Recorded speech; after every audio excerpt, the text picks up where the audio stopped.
Bonjour à tous. Donc aujourd'hui, je vais transvaser une ruchette piège dans une ruche. Donc ça fait 2 jours une journée et demie, on va dire que l'essaim a été piégé.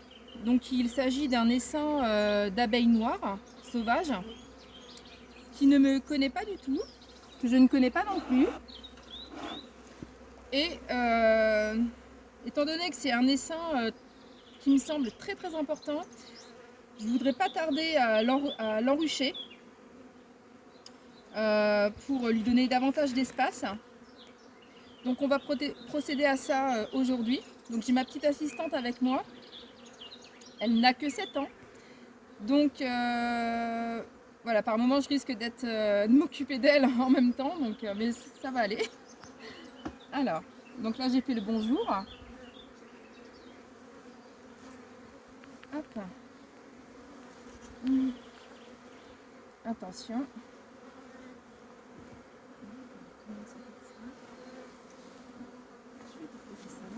Tu peux me donner le lève-cadre, s'il te plaît? Le gris. Le gris. Oui. Merci. Bien. Alors, ça on met. Hop. On décolle un petit peu.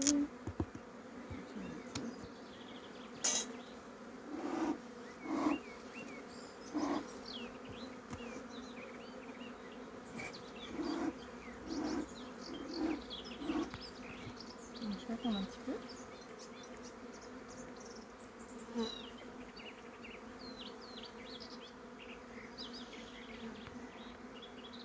Donc tu vois, regarde celle-ci. Regarde, elle a du pollen sur ses pattes. T'as vu?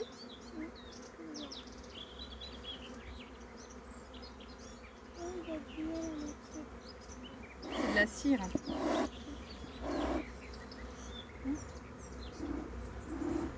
Donc, hop. C'est parti.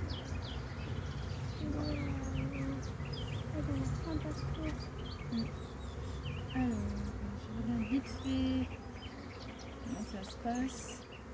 Il y en a des milliers d'abeilles. Il y en a des milliers, comme tu dis. Il y en a plus que Attention. Donc là, on va les faire rentrer à l'intérieur. T'as vu? En fait, la fumée, elle croit que c'est un incendie. Donc elles vont rentrer pour protéger le couvain, protéger les bébés. Et elles vont se gorger de miel au cas où elles devraient fuir leur habitat. Et les bébés alors? Ah bah ça, c'est en cas d'extrême urgence, hein, parce que c'est d'abord protéger la reine et protéger les bébés. Alors, on va commencer, on va pas les embêter plus longtemps. Attention ma puce. Donc là, j'ai une ruchette piège sur 6 cadres. Selon l'état d'avancement, je vais agrandir la ruche, voire mettre une partition. Je suis même sûre d'ailleurs que je mette une partition. Voilà.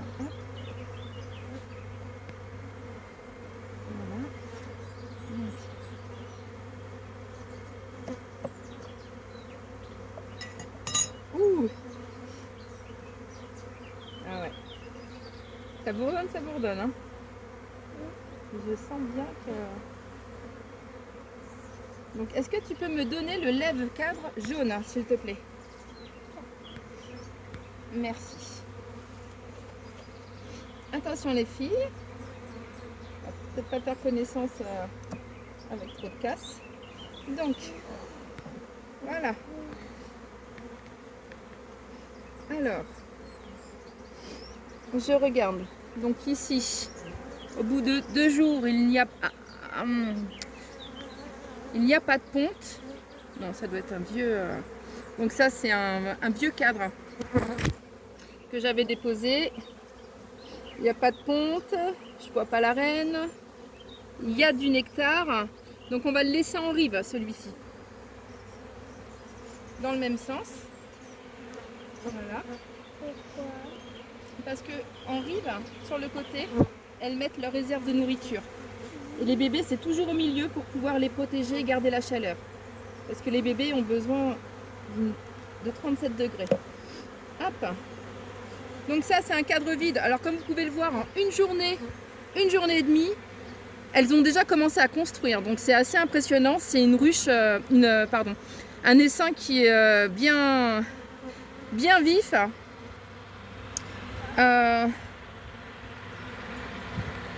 Donc voilà, alors je vois pas, donc là forcément c'est vide. Je vais le laisser tel quel. Donc voilà quoi, mes doutes sont fondés. C'est un essaim qui a l'agnac. Alors, je m'occupe pas de mon enfumoir. Alors attention. Hop. En tout cas pour de l'abeille noire, c'est un essaim qui est relativement sympa. Bon, en général, il n'y a pas trop de soucis, hein, les abeilles noires. Mais bon, on ne sait pas sur qui on tombe. Hein. Tout dépend de la reine. Attention mes cocottes. Est-ce qu'il y a une reine pour toutes les abeilles? Oui, une seule reine par ruche. Dans le monde. Une seule reine par ruche. Alors, je regarde. Donc, je ne vois personne. Toujours du nectar. Donc ça, forcément, parce que quand elles essaiment, elles se gorgent en miel pour la route. Donc obligatoirement, c'est pas étonnant de voir du nectar. Là. Donc voilà. Oups, j'ai mon cordon qui. Donc voilà. Attention. Donc ici, c'est du nectar. Alors, ce qui est rigolo, c'est qu'elles...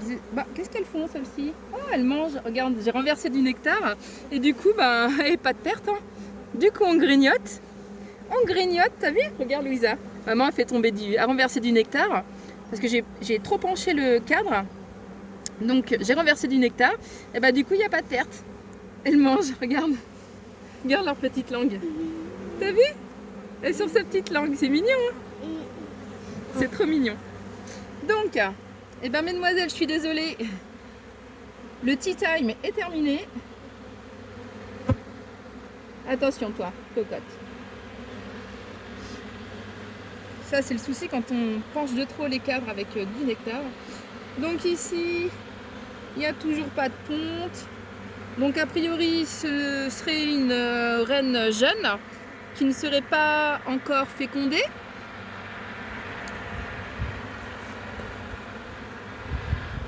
Donc on va bien voir. Voilà. Alors, je vais mettre un petit coup d'enfumoir parce que un petit coup de fumée parce que j'ai pas envie de les blesser. Allez, Zou. Maman, regarde qui est sur moi. Bah oui, c'est normal. Elles viennent faire connaissance avec toi. Elles viennent ressentir qui tu es. Parce que les abeilles se repèrent avec les phéromones. C'est quoi les phéromones? C'est ce que tu dégages. Un peu comme une odeur. Hop. Voilà. Wouh, joli cadre encore. Toujours pas de ponte, du nectar. Tac, tac, tac.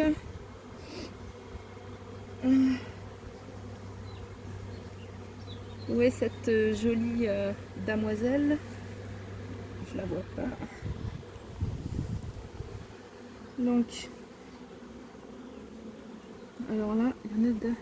Ah, elle serait bien, ce serait bien celle-ci là, tu vois. Elle est plus longue. Dans ma cocotte, descends de mon doigt, t'es gentille.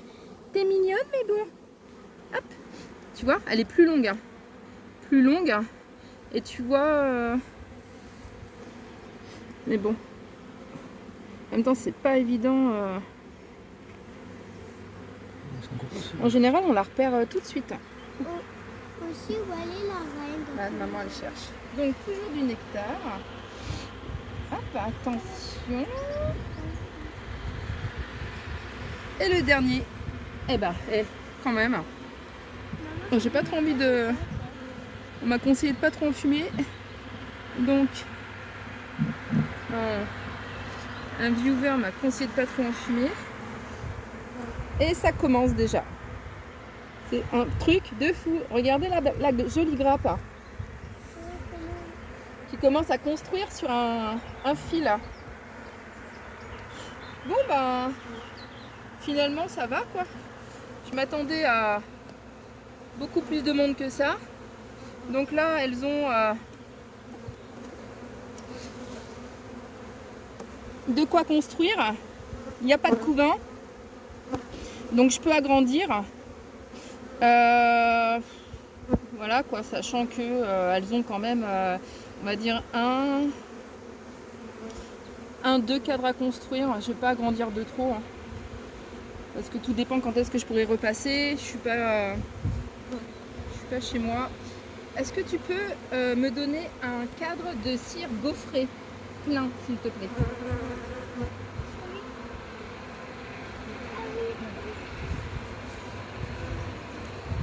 Prends tout doucement. Voilà. Donc, je vais remettre ça, histoire de les occuper un peu, parce que je sais pas quand est-ce que je pourrais repasser. Elles ont l'air de vraiment construire très très vite. Voilà quoi. Quand on voit ce qu'elles ont fait en une journée et demie, donc une journée et demie, dans une journée et demie, l'autre cadre il sera construit. Là, il va me falloir encore 3 jours, donc ça me fait dans 5 jours. 5 jours, 6, 7, 8. Ouais, voilà, je vais en rajouter un pour être tranquille pendant 8 jours et je repasserai dans 8 jours. Donc par contre, je les ai pas mis dans le bon sens parce que, alors attendez, ouest, est. Donc le sud est par là. Voici, c'est bon. C'est bon, ça va le faire.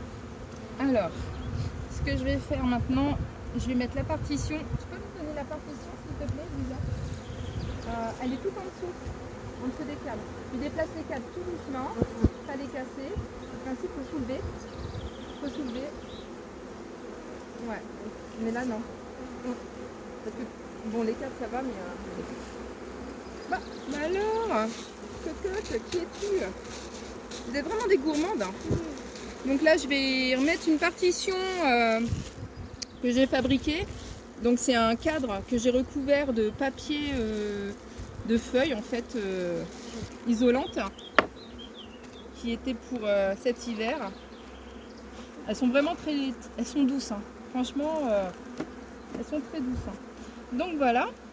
Ce que je vais faire. Alors, ce que je vais faire.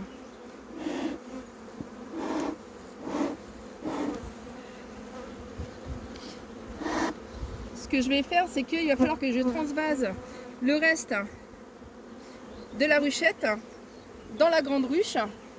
Donc, je vais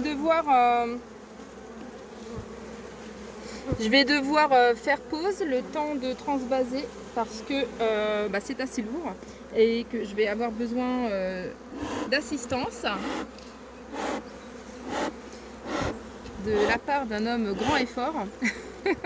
Donc voilà, est-ce que tu peux faire pause s'il te plaît, comme ça tu me donnes un coup de main?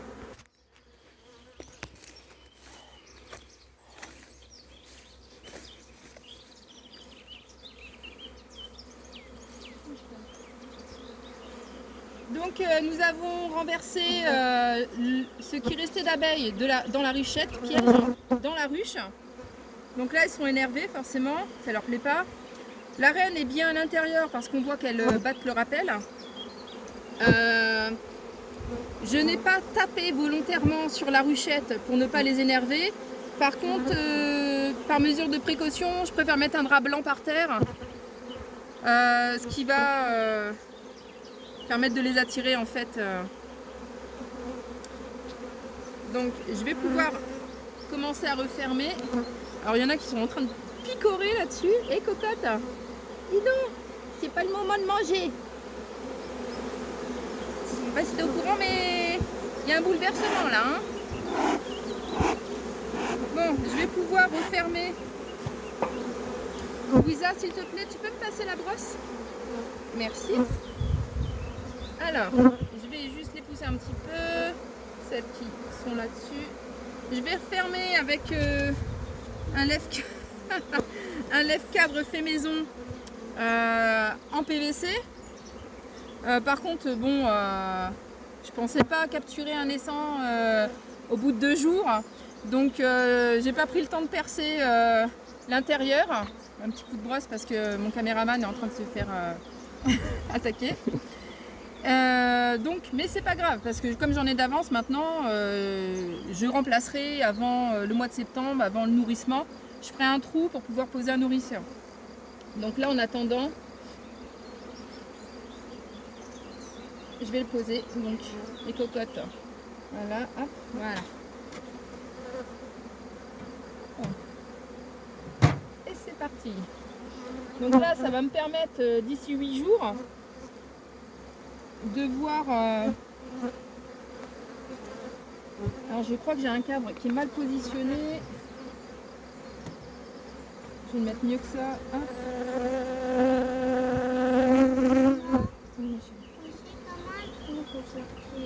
Elle sort par la porte, ma chérie.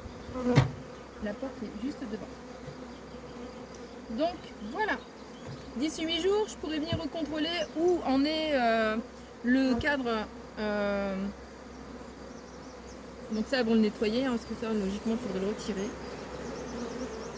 Il faudrait le retirer, c'est pas très propre, mais bon, c'est pas grave. Hein. Et voilà.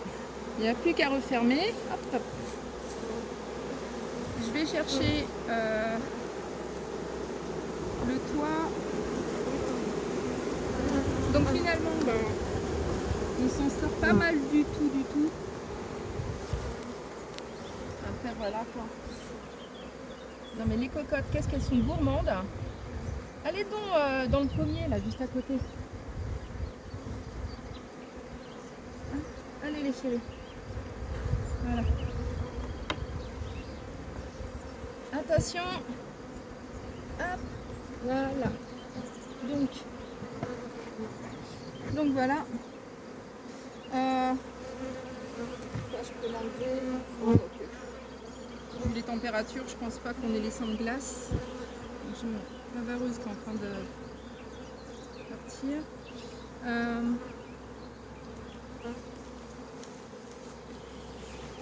Alors, eh ben, je vais pas mettre la porte. Je voulais mettre la porte au cas où il y aurait un frelon qui se présenterait, parce qu'on a déjà des attaques de frelons en ce moment. Par contre, je vais leur mettre un peu d'eau. Donc toujours avec un abreuvoir comme ceci. Donc ça, c'est logiquement, c'est un nourrisseur à sucre. Moi, je m'en sers comme abreuvoir. Simplement, voilà. Alors, je vais introduire ici. Donc du coup, comme elles ont le miel par ici. Les chéris, je suis désolée, je vous embête. Hop. Je vais, alors par contre, j'ai pas ce qu'il faut. Je suis pas chez moi. Ça, je pense que ça va pas aller. Non, ça va pas aller. Ça va pas aller parce que c'est beaucoup trop grand. Donc c'est pas grave. Je vais attendre.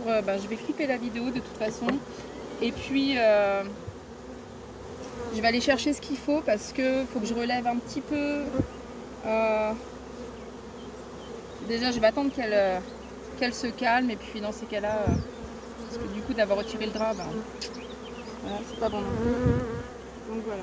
Hop là. Donc maintenant tout est en place. Je vais remettre une petite pierre en dessous pour surélever l'abreuvoir. Tiens, regarde, il y a du pollen orange là. T'as vu? Je vais attendre qu'elle se calme. Regarde, elles sont vraiment chargées. Hein. Je vais attendre qu'elle se calme. Et puis, de toute façon, je vais les repositionner sur leur emplacement initial où était la ruchette pour que les dernières butineuses qui ne sont pas encore entrées ne soient pas trop perturbées. Et voilà, donc c'est...